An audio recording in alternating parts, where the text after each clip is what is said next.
प्रस्तुत है कार्यक्रम सुर्खियों में। इसके अंतर्गत आज सुनिए महिला और बाल विकास मंत्रालय में सचिव इंदेवर पांडे के साथ पत्रकार अदिति टंडन की विशेष बातचीत। बाल अधिकारों को लेके पूरे विश्व में बहुत बार और बहुत समय पर गहरा मंथन हुआ है और बाल अधिकार ही एक ऐसा सेगमेंट है बहुत सारे अधिकारों का जिसमें बार बार यूनाइटेड नेशंस के स्तर पर भी मेंबर नेशन से बात करने के बाद चेंजेस होते रहे हैं ताकि जो बाल अधिकार है उनको बदलते हुए समय के अनुसार एक जामा पहनाया जा सके जिससे कि वो बच्चों को सुरक्षित करने में सक्षम हो सके।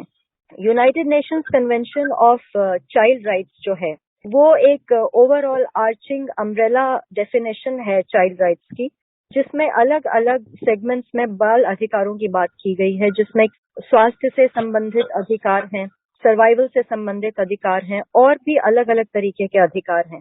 जो मंत्रालय है वो 14 तारीख से लेकर 1 हफ्ते तक जो अवेयरनेस प्रोग्राम्स कर रहा है, बच्चों को रखती हैं संस्थाएं चाइल्ड केयर इंस्टीट्यूशंस, उसमें अवेयरनेस प्रोग्राम्स का प्रावधान किया गया है। एडॉप्शन को लेकर अवेयरनेस क्रिएट करने की बात की गई है। पांडे जी, जो बात है चाइल्ड राइट्स को लेकर, उसमें आपको क्या लगता है कि भारत में फंडामेंटल चाइल्ड राइट्स जो हैं वो क्या क्या हैं और उनको सुरक्षित करने में, उनको रियलाइज करने में क्या क्या चैलेंजेस आते हैं? भारत का बहुत ही अच्छा सिस्टम है जो संविधान में हमारे दिया गया है बच्चों के अधिकारों का। और इसमें अगर हम देखें तो अनुच्छेद 21A जो कि आपको फ्री और कंपलसरी एजुकेशन का राइट देता है। अनुच्छेद 24 जो है आपको हजार्डस एम्प्लॉयमेंट में बच्चों को प्रोटेक्ट करता है। बच्चों को जो है उनके लिए अनसूटेड इकोनॉमिक एक्टिविटी है उसमें पार्टिसिपेट करने से मना करने के लिए अनुच्छेद 39E में प्रोविजन है। अर्ली चाइल्डहुड केयर और एजुकेशन के लिए अनुच्छेद 45 में संविधान के प्रोविजन है। इसके अलावा भी आप देखें आर्टिकल 14, आर्टिकल 15, आर्टिकल 21, आर्टिकल 23 जिसमें कि ट्रैफिकिंग और फोर्स बॉन्डेड लेबर से प्रोटेक्शन है। इसके अलावा न्यूट्रिशन के लिए जो राइट्स हैं वो भी हमारे आर्टिकल 17 में दिए गए हैं। इसके अलावा भी बहुत सारे प्रोविजंस हैं जिसमें कि बच्चों के अधिकारों को सुरक्षित किया गया है। अगर हम देखें तो prohibition of child marriage act है 2006 का, चाइल्ड लेबर प्रोहिबिशन एक्ट है और जो सबसे बड़ा एक्ट है इस मामले में juvenile justice care and protection act जो कि 2015 में बना था। अभी कुछ दिनों पहले इसमें जो है संशोधन किया गया है। Protection of children from sexual offences act है। बहुत अच्छा लीगल फ्रेमवर्क है बच्चों के बारे में। भारत में धीरे धीरे बच्चे भी अपने अधिकारों के बारे में सजग होते जा रहे हैं। हम भी चाहते हैं कि बच्चे और सजग हों और उसका जो लीगल फ्रेमवर्क है वो स्ट्रिक्टली कंप्लाई हो। तो उस हिसाब से हम ये कहेंगे कि काफी अच्छा एक वातावरण बन गया है। लेकिन इसके बाद भी कितना भी आप सिस्टम बना लें, हमारा देश एक महाद्वीप के बराबर है, तो बहुत सारी समस्याएं आती रहती हैं। चाइल्ड केयर इंस्टीट्यूशंस में भी आप देखते होंगे कि बहुत तरह की समस्याएं समाचार पत्रों में पढ़ते होंगे या टीवी पे देखते होंगे, किस तरह की प्रॉब्लम आती रहती हैं। बट हम कुछ दिनों से कुछ ऐसे प्रावधान लाए हैं हमारे जीजे एक्ट में कि जिससे कि इसमें से बहुत सारी चीजें हम जो है over a period of time इनको सॉल्व कर लेंगे। तो जो जुवेनाइल जस्टिस एक्ट है उसमें जो संशोधन अभी किए गए हैं गत पार्लियामेंट के सेशन में, उसमें एक बात आपने ये कही है कि डिस्ट्रिक्ट मजिस्ट्रेट के लेवल पर अब अडॉप्शन हो सकेगी और अडॉप्शन ऑर्डर्स को देने का अधिकार अब डिस्ट्रिक्ट मजिस्ट्रेट का होगा, क्योंकि कोर्ट्स में अडॉप्शन के केसेस बहुत बहुत साल तक लंबित रहते थे। ये संशोधन भी है कि चाइल्ड केयर इंस्टीट्यूशंस को चलाते हैं लोग जो मैनेजमेंट में हैं, उनके लिए मिनिमम बेसिक क्वालिफिकेशंस निर्धारित की गई हैं। तो इस पर आप कुछ प्रकाश डालेंगे कि इससे क्या फायदा होने वाला है?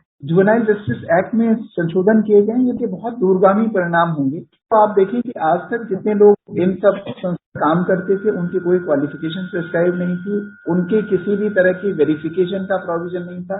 अब जो है बहुत क्लियरली हमने पुलिस वेरिफिकेशन का प्रोविजन कर दिया है कि कोई भी अगर किसी चाइल्ड केयर इंस्टीट्यूशन में काम करेगा या उसके तत्वावधान में आएगा तो उसका जो है पुलिस वेरिफिकेशन जो है एब्सोल्युटली एसेंशियल है। जो चीज देखी गई थी कि अडॉप्शन का process over a period of time इतना कॉम्प्लिकेटेड हो गया था कि जिसकी वजह से बहुत टाइम लग रहा था अडॉप्शन में। जहां पे कोई चीज 6 महीने में होनी चाहिए वो 2 साल 3 साल लग रहे थे, जिसकी वजह से लोग सिस्टमिक अडॉप्शन का जो एक लेट डाउन फ्रेमवर्क है जेजे एक्ट में उसमें आना नहीं चाह रहे थे।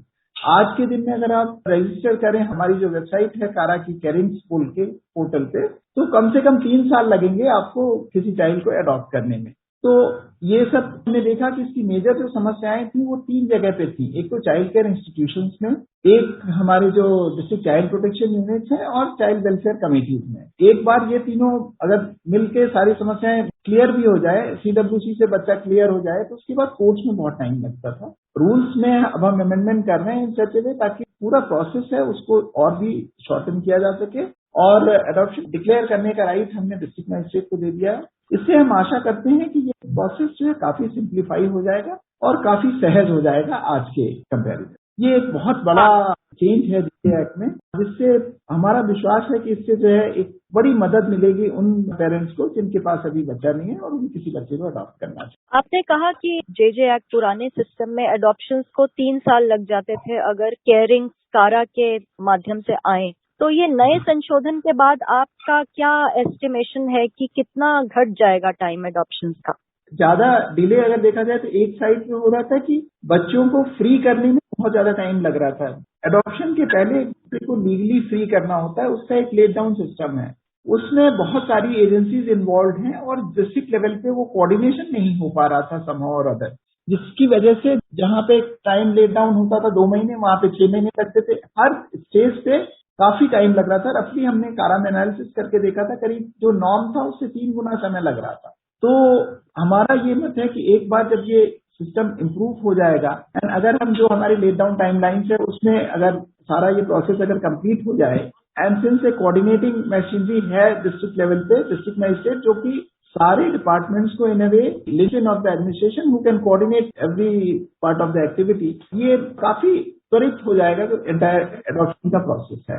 एंड एक बार सिस्टम इम्प्रूव हो गया तो उसके बाद हमारे हिसाब से बच्चे भी ज्यादा आने लगेंगे एडॉप्शन के जेजे एक्ट के सिस्टम में, जो कि अभी लोग इसके कॉम्प्लिकेशन से हामा में जाना पसंद करते हैं। एक और बात जो इम्पोर्टेंट उभर के आती है वो ये है कि जैसे पहले भी हमने मंत्री जी से सुना है, स्मृति ईरानी जी ने जब संसद में इन बिल्स पर चर्चा की थी और इंट्रोड्यूस किए थे बिल्स, तो उन्होंने एक भागलपुर के इंसिडेंट का जिक्र किया था जहां उन्होंने कहा था कि एक चाइल्ड केयर इंस्टीट्यूशंस में कुछ बच्चों ने एक कंप्लेंट बॉक्स में बहुत सी कंप्लेंट्स डाली हुई थी, लेकिन उस बॉक्स को खोलने में सालों साल लग गए। हालांकि आपने संशोधन कर दिए हैं और लेजिस्लेटिव कार्य है वो पूरा हो गया है, जब ये ग्राउंड पे इम्प्लीमेंट होगा तो आप ये कैसे इंश्योर करेंगे कि जो बच्चे चाइल्ड केयर इंस्टीट्यूशंस में हैं, अगर उनके साथ कुछ गलत हो रहा है, वो कोई कंप्लेंट लिखना चाहते हैं, तो वो सही हाथों में पहुंचे? सबसे बड़ी जो चीज है वो है कि जेजे एक्ट में हर चाइल्ड केयर इंस्टीट्यूशन का रजिस्ट्रेशन जो है बाध्यतामूलक हो गया है। अभी तक ये बाध्यतामूलक नहीं था। Now DM will be responsible for ensuring कि ये जितने भी चाइल्ड केयर इंस्टीट्यूशंस हैं वो जो है रजिस्टर्ड हो और उनका रेगुलर इंस्पेक्शन हो। डिस्ट्रिक्ट मजिस्ट्रेट का अपना एक सेटअप है, डिस्ट्रिक्ट चाइल्ड प्रोटेक्शन यूनिट है, डिस्ट्रिक्ट चाइल्ड प्रोटेक्शन ऑफिसर है, तो ये make sure that all these are inspected at regular interval. इस तरह की जो कमियां पाई गई थी वो भविष्य में नहीं होंगी, ये हमारा इसमें दृढ़ विश्वास है। और हम एक सिस्टम इसमें रूल्स में प्लेस कर देंगे कि एक पीरियोडिसिटी ऑफ इंस्पेक्शन हम मैंडेटरी कर देंगे ताकि देखा जा सके हर चाइल्ड केयर इंस्टीट्यूशन को। इसके अलावा हम एक और चीज करने जा रहे हैं कि एक ग्रेडिंग करेंगे हम अपनी इंस्टीट्यूशंस की, चाहे वो चाइल्ड केयर इंस्टीट्यूशन हो, चाहे विमेन रिलेटेड इंस्टीट्यूशन हो। ग्रेडिंग का हम एक सिस्टम बनाएंगे ताकि जो अच्छा कार्य कर रहे हों ऐसे इंस्टीट्यूशन से सर्वाइव करें और जो उसकी लास्ट कैटेगरी में हो gradually over a period of time उनको बंद कर दिया जाए। ग्रेडिंग मैकेनिज्म गवर्नमेंट करेगी या एक थर्ड पार्टी ऑडिट के तौर पे होगा?